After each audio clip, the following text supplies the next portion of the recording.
Hey beautiful people, what's happening? It's still here, and in today's video I am gonna be answering all the questions you've asked me a couple of days ago about solo traveling. If you are watching my videos for the very first time, hi and welcome. My name is Deo and I am your captain. I vlog basically about life in the UK and traveling. I have this passion for traveling and I have been traveling for quite a while now. I have been to 10 countries. I'm not bragging, but yeah, I have been to 10 countries and 8 of them I did travel solo. So I am sharing my experience on solo traveling, and with this I will be answering questions that have been asked by my friends. So this video is a shield video, okay? We are just gisting. So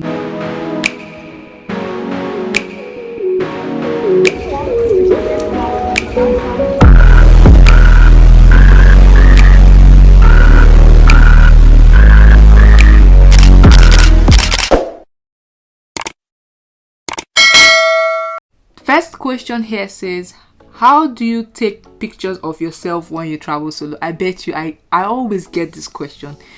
Like, they'll ask you, you say you are solo traveling, but who takes the pictures? Well, there are 3 simple ways to take pictures when I travel alone. So the first one is to ask a kind stranger, well, hi, can you take me a picture?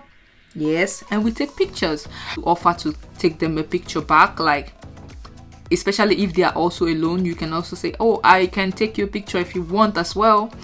And yeah, do me a favor, I do you a favor. But some of them would decline. They'll say, oh no, it's fine. But yeah, take me my pictures, take me my videos, because I am a picture addict. And the second way you can actually take pictures when you travel solo is to book a tour guide. Your tour guide will definitely be very happy to take your picture. We'll be very happy to do a video of you. Book a professional photographer. So you can do this by booking online via TripAdvisor. They always have a slot for photographers wherever you'll be traveling to, as well as you asking your Airbnb host, or you can ask your hotel if they have any photographer. They normally do have, especially if you lodge in a resort, they normally do have a professional photographer that will be happy to take you pictures. Get a tripod, use a selfie stick. The list is endless. First of all, I want to travel to Italy. Please share step-by-step process of how you did it. Well, I have a video on Italy visa. You can apply for a Schengen visa and you will be able to travel to Italy with that. I'll put a link up there for you. I have Italy vlogged already on my YouTube channel, so please check that out. Do you use travel agencies for your travels? Well, this question depends a lot on where I'm going to and why I'm going there. So there are some places that I am traveling to that really need a tour guide, or I do not need a travel guide. I can actually just wing it myself, but there are some places that I actually need a guide. So it depends on the activity I'm going for. If I'm going for a hike in a country I don't know about, I would most likely need a tour guide because it's going to be a bit scary to go alone. But if I'm going for just city break and there's no much activities for me to do, I don't need one. So most of my trips are without a tour guide. Where is the best place you have ever visited? You guys, I don't want to be biased. I have 2 places that I feel like they are the best, and the first one is Kenya, and then the second one, which I think tops it, is Iceland. I feel like Iceland gave me everything and more. I feel like all my expectations were met in Iceland. Like, I've not even like started to explore the country, but I had that urge that I need to come back because I had only like 4 days in Iceland, and I felt like 4 days is not enough. Like, it's not gonna do just. Like, how can I get Iceland off my mind? Like the mountains, the landscape, the nature, the blue lagoon, the northern lights. I mean, Iceland is a dream. It's especially when I see like videos and pictures of Iceland on Instagram, I'll be like, oh my god, I have been here, but this looks like a place I need to go again. Like, I need to revisit Iceland. Do you get bored? Do I get bored? I would say yes and no. So there are sometimes I wish I had someone to just laugh about something with. I always make my activities fun by booking it in between my rest time, so I have time to rest and go out for my activities. I always have something to do whenever I travel, because I travel with an aim. Either I have places I must see, or I have activities to do. So I don't just travel because I want to travel. I have locations I want to see that are in my bucket list that I need to tick off. So those things keeps me motivated, and I don't really have that vague time to feel bored. So let's go over to the next question. The next question here says, how do you plan so well for your trips? We put the time for each event. I put all the time I'm going to spend, especially when I'm alone, the number of hours or minutes I'm going to spend doing one activity or the other activity. So for example, if you know you're going to see the museum, it's good to get a hotel that is close to the museum. Get a hotel that is at the center of your activity. Spend time on the road going to your main attraction. Sometimes it doesn't work exactly how I plan, so that's why I'm saying, as a solo traveler, you need to be open. Next one, which says, where did you go for your first ever solo trip, and how did you find the courage to do so? Well guys, the first time I went solo on a trip was when I went to the Philippines, but that was going for studies. The courage was because I was going to school. I lived in the Philippines for a while, and that was independently. I didn't have any family or friends or close to me. That made me so courageous, and I feel like I can always take the world as it comes. And then the next year I booked for a trip to Malaysia. So me going on an adventure without knowing what it will bring.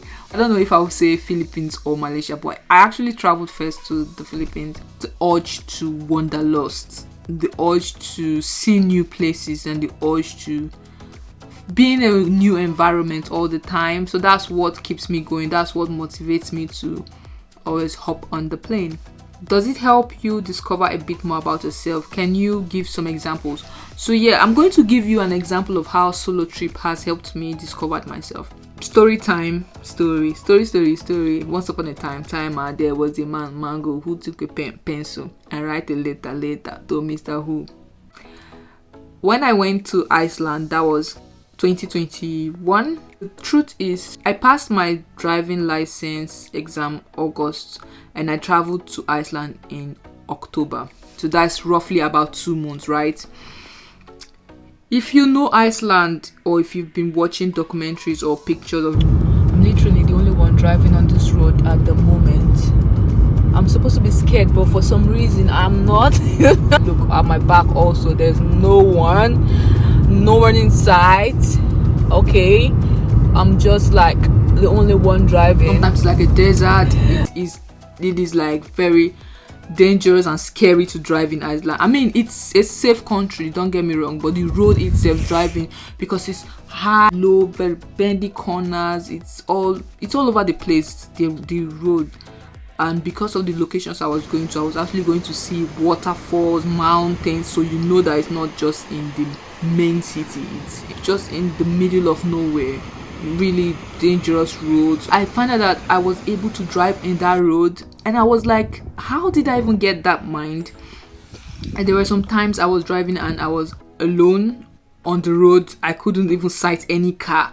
So I'm like, I'm really a fearless person. I find out that I was able to understand that in any situation I find myself, I feel like I will be able to solve the problem, because most of the times you always doubt yourself until you are being faced with the actual situation. So I think this is one of the best examples I can use.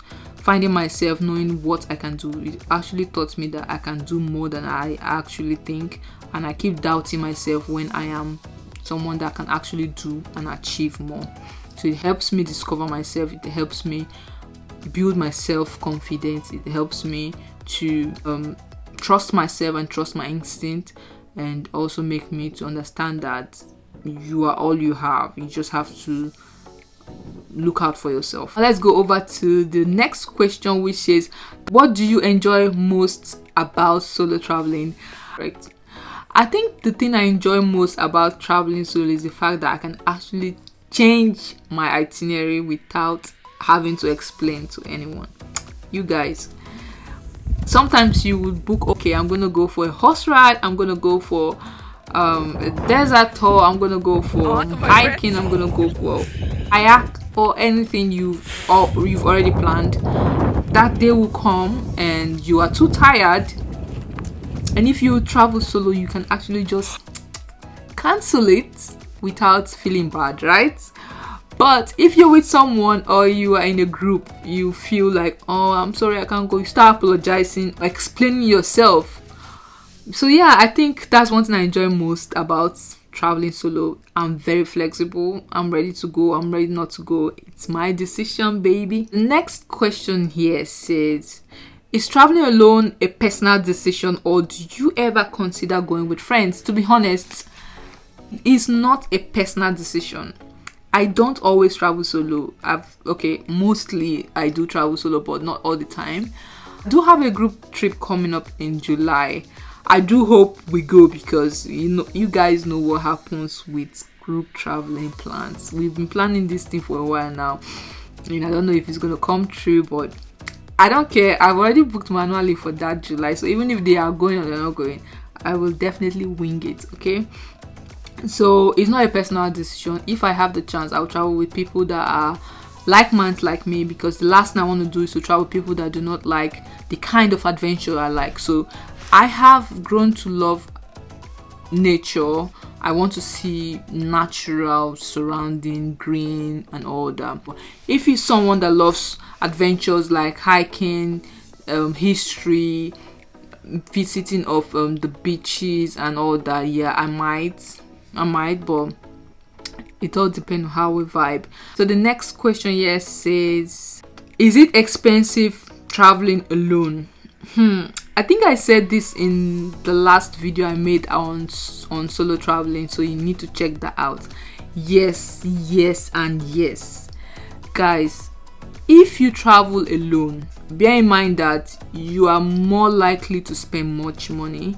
Number one, your accommodation, only you will fund it. You're not splitting bills. If you get Uber and the Uber is like 15 quid, if you are two, you share it and it will be 7.5, right? But when you're alone, it doesn't matter, you have to pay. And same goes for the accommodation. So for the accommodation, you can get a room for like £300. Is for two people sharing. So imagine you go with a travel buddy, it will be 150, right? So you're just saving costs, but when you're alone, you definitely pay the 300. So same goes with feeding and every activities. Group activities are always cheaper than traveling alone. At the same time, you can actually travel on a budget, so you don't have to do everything, or you don't have to stay in an expensive hotel if you are traveling alone and you can't afford so much. The next question, do you ever wish for a travel buddy? If yes, would you prefer a soulmate, family or friend? I do have a travel buddy, and I don't mind family, friend or soulmates. Just love the same things I do love, and I think we'll be fine. So travel and you don't like what I am doing, or you're trying to discourage me from doing what I love. And now the next question here says, how safe is it? Heard horrible stories. So far so good. With Abba's grace, I have been traveling safely. I've not had any issues, or I've not had any encounter, but I know it's not always that safe. So I think it just has to do with your mindset, and also using the safety tips I gave in my last video. So if you've not checked it out, please do check it out. You would love the safety tips I gave. So you just need to be more cautious about everything that goes around you and all that. And I feel you should be fine, and make your research and go to a semi-safe country. The question here says, I am planning a travel solo to an African country this year. Wow, that's lovely. I actually want to travel more of Africa this year. It says, I would really love your suggestion. See, I have only been to one African country, aside my country, Nigeria. I've only been to Kenya, and guys, Kenya is a dream. It is a dream. Talk of the safari, the nature reserve, the waterfalls, the location, because I went to one of the best places, Saruni. Talk of Saruni, I would recommend Kenya.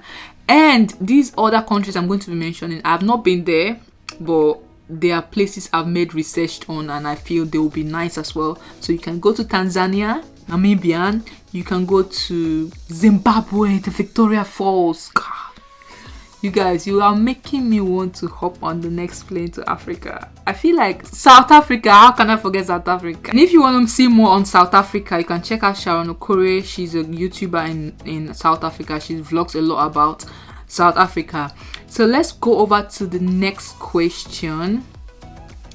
How do you know the location and it seems quite easy for you? Well, it all boils down to planning and what you want to see. So at every point when I travel, or whenever I have the urge to travel, I have something I want to see. So I don't just wake up and travel to a country. It's either I'm going to see a wonder of the world, a history spot, nature, I'm going to see waterfalls, I'm going to the beach, I'm going to the geothermal hot spring, in lovely statue. During summer, we all know that it's good to go to the beach, and then during winter it's good for city breaks and all that. So you know that city breaks, you're going to Paris, you're going to Italy and all that. Then when it's summer, you know it's time for the Maldives, you know it's time for Tanzania, it's time for Kenya. You know what time it is. So it all depends on the time of the year and what exactly is making me travel. The next question here says, talk about how you took the video clip of that blue ocean in your intro. A video on my intro was taken in Iceland, so it's a combination of a lot of videos anyways. So the one you are actually asking about is at the Blue Lagoon in Iceland. So that video was actually taken by a nice stranger I met in Iceland. We actually met at the Blue Lagoon, and she was there solo and I was actually there solo as well, and we decided to be friends. She took the video. And the next question here says, please add gadgets to take along with you for pictures and videos in the next video. So to be honest, I do not really have all the travel gadget for pictures and all that because I'm not really a professional yet. But what I use is my iPhone, and I have a tripod that I can use if I don't see a nice stranger. Get a good camera if you can, get Canon or get a Sony.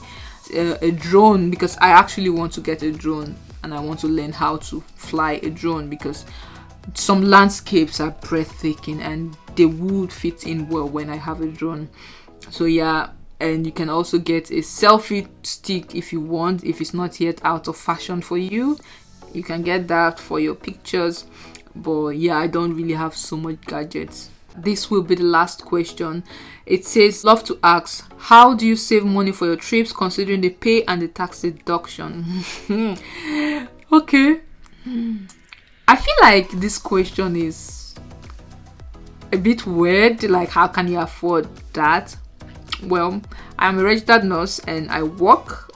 I have a full-time job which pays my bills, and travel at this point in my life is my priority. If I do not travel now, I will not be able to see the world anymore.